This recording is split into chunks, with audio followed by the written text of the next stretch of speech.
ত্রয়োদশ জাতীয় সংসদ নির্বাচনে কুড়িগ্রাম ৩ আসনে বিএনপি মনোনীত প্রার্থিতা পুনর্বিবেচনার দাবিতে ঘণ্টাব্যাপী সড়ক অবরোধ ও বিক্ষোভ মিছিল করেন স্থানীয় নেতাকর্মীরা।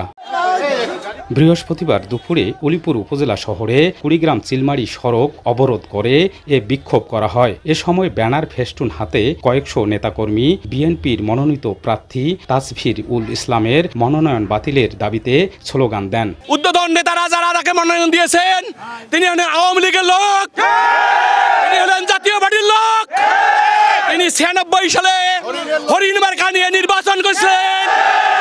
এই ১৭টি বছর উনি আমাদের আওয়ামী লীগের সাথে আঘাত করে চলছেন।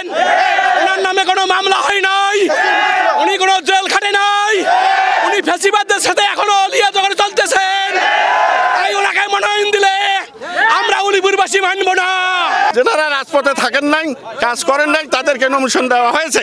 সুতরাং আমরা জোর দাবি জানাচ্ছি হাইকমান্ডের কাছে যে অবিলম্বে তাকে মনোনয়ন দিয়ে উলিপুরে এমপি হওয়ার সুযোগ সৃষ্টি করে দিতে হবে। উলিপুর আসনে যাকে মনোনয়ন দেওয়া হয়েছে তিনি একজন সংস্কারপন্থী নেতা। ১-১১ সময় তিনি সংস্কারপন্থী ছিলেন এবং ফেসিবাদের দোষর ছিলেন। উনি বিগত ১৭ বছরের আন্দোলনে এই উলিপুরে তাকে কোনোদিন পাওয়া যায়নি এবং এই উলিপুরের মাটিতে তাকে কোনোদিন রাজপথে যদি একটিও ছবি পাওয়া যায় তাহলে আমরা স্বেচ্ছায় তাকে মেনে নেব। দেশ নায়ক তারেক রহমানের আদুত্ব আহ্বান জানাচ্ছি। উনি বলেছিল ১৭ বছরের ফ্যাসিস্ট পতনের আন্দোলনে যে নেতাটা, যে কর্মীটা মিটিং মিছিলের লাস্ট কর্নারে শেষের মাথায় থাকবে সেও প্রাধান্য পাবে। গত ১৭ বছর থেকে সব জায়গায় পেয়েছি, কিন্তু ঘোড়া মার্কাকে কোথাও পাই নাই। কিন্তু সেই ঘোড়া মার্কা আজ নমিশন পাওয়ার পরও আমাদের ধারে আসে নাই। কিন্তু তারপরও সেই হরিণ বলে তোমরা হেরে গেছো ধানের শীষ, আমরা আগামীতে জয়যুক্ত করব।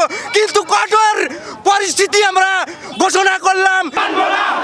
মনোনয়ন পুনর্বিবেচনা না করা পর্যন্ত আন্দোলন অব্যাহত রাখার কথা জানান বিক্ষোভ কর্মসূচিতে অংশ নেয়া নেতাকর্মীরা। বাদশা সৈকত, সময় সংবাদ, কুড়িগ্রাম।